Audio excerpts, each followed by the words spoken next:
Hello guys, welcome to my YouTube channel. তো আজকে আমি তোমাদের সাথে শেয়ার করতে চলে এসেছি বেঙ্গলিজ একটা ট্রেডিশনাল রেসিপি, যেটা কি না কচুরলতি চিংড়ি মাছ দিয়ে। তো আই নো কচুরলতি চিংড়ি মাছ দিয়ে রান্না করতে আমাদের মা কাকিমারা করে থাকেন আর সবাই পারেন, কিন্তু আমি কিভাবে রান্না করে থাকি সেটাই তোমাদের সাথে আজকে আমি শেয়ার করব। আমি সেভাবে খুব একটা বেশি কচুরলতি রান্না করিও না, বাট যে কবার করেছি বাড়িতে সবাই খেয়ে প্রশংসাই করেছে আর খুব ভালো হয়। আমার মা যেভাবে করে থাকে আমি সেই টিপসটাও কিছুটা ফলো করেছি। ঠিক আছে, তো তোমরা রেসিপিটা দেখতে থাকো, আর অবশ্যই ভালো লেগে থাকলে একটা লাইক করে দিও, তাহলে আমি কিছুটা মোটিভেট হব আর ভিডিও করার। আর আমার ভিডিও যদি তোমরা দেখতে চাও তাহলে আমার চ্যানেলটাকে সাবস্ক্রাইব করে দিও, তাহলে আমি অনেক অনেক ভিডিও তোমাদের জন্য আরও নিয়ে আসতে চলেছি। তো ব্যাক টু মাই রেসিপি। তো তোমরা দেখতেই পাচ্ছ আমি কচুরলতিগুলোকে ভালো করে ক্লিন করে নিচ্ছি। কচুরলতি কিন্তু ভালো করে ক্লিন করতে হয়। কচুরলতি যদি তোমরা ভালো করে ক্লিন না করো তাহলে কিন্তু খাওয়ার সময় এটা কিন্তু গলা চুলকায়।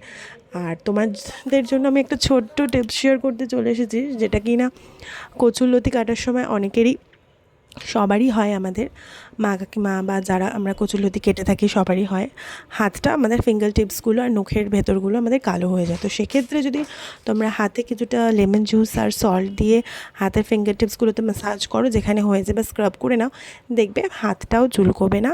আর তোমাদের ওই যে ব্ল্যাক স্পট টাইপের যেটা পড়ে থাকবে, ইনস্ট্যান্ট তোমরা একটা ভিজিবল রেজাল্ট দেখতে পাবে। তো যাই হোক, অনেক ছোটোখাটো টিপসও তোমাদের সাথে শেয়ার করে দিলাম আজকে, যাতে তোমাদের হেল্প হয় কিছুটা। এবার আমি রেসিপিতে ফিরে আসি আবার। তো কচুরলতিগুলোকে ভালো করে ক্লিন করে আমি কিছুটা নুন জলে ফেলে রেখেছি। এরপরে আমি এবার কচুরলতিগুলোকে একটু ভাপাবো। কচুরলতিগুলো ভাপানোর জন্য আমি কি করব, কড়ায় কিছুটা জল দিয়ে, জলটা ফুটে আসলে তার মধ্যে কিছুটা হলুদ গুঁড়ো আর কিছুটা মানে তোমার টার্মারিক পাউডার, সল্ট দিয়ে আমি কচুরলতিগুলোকে একটু ভাপিয়ে নেবো। ভাপিয়ে এবার দেখতেই পাচ্ছ কষ জলটা ফেলে দেবো, কিন্তু এর মধ্যে আরেকটা ছোটো জিনিস দিয়েছি, সেটা হচ্ছে তেঁতুল। তেঁতুল দিলে আমাদের কিন্তু কচুর যে খাওয়ার পরে যে মানে গলাটা চুলকে সেটা কিন্তু আর হবে না, আর একটা টকটক মিষ্টি মিষ্টি ঝাল ঝাল একটা ব্যালেন্স স্বাদ থাকবে।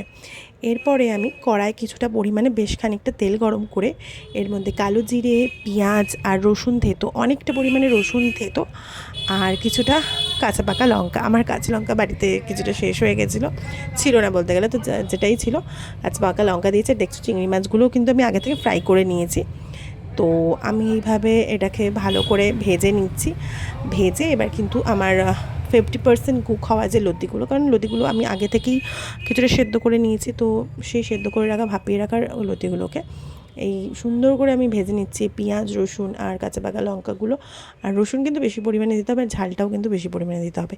এইটা দিয়ে ভালো করে আমি এটাকে মিক্স করে মানে ভেজে আমি লতিগুলো কিন্তু এর মধ্যে দেখতেই পাবে। এবার আমি লতিগুলো আর প্লিজ আমার কড়াটাকে তোমরা ইগনোর করো, বিকজ কিছুক্ষণ আগে এর মধ্যে আমার মা কাঁচকলা ভাজা করেছিল।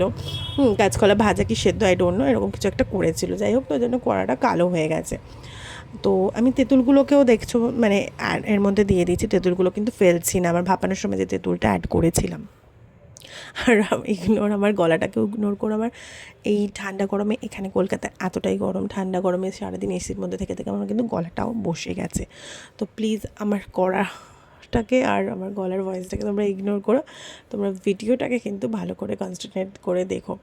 তো এবার আমি চিংড়ি মাছগুলো এর মধ্যে অ্যাড করে দিয়েছি, আর একটু কিছুটা পরিমাণে ধনে গুঁড়ো, জিরে গুঁড়ো আমরা কিন্তু এটাও অ্যাড করে দিয়েছি। আর মিষ্টি একটু, বাঙালি রান্না মানে তো একটু চিনি তো দিতেই হবে, আর আমাদের একটু নুন মিষ্টিটাও লাস্টে দেখে নেবে।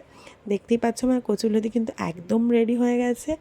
এবার একটুখানি এটাকে পুরো মাখো মাখো একটা মানে বেশ গা মাখা হলে কড়া থেকে ছেড়ে আসলে আমরা এটাকে ভালো করে দেখো এই বাটির মধ্যে আমরা বের করে নিয়েছি। দেখতেই পাচ্ছ কতটা দেখতে ডেলিশিয়াস আর ইয়ামি হয়েছে।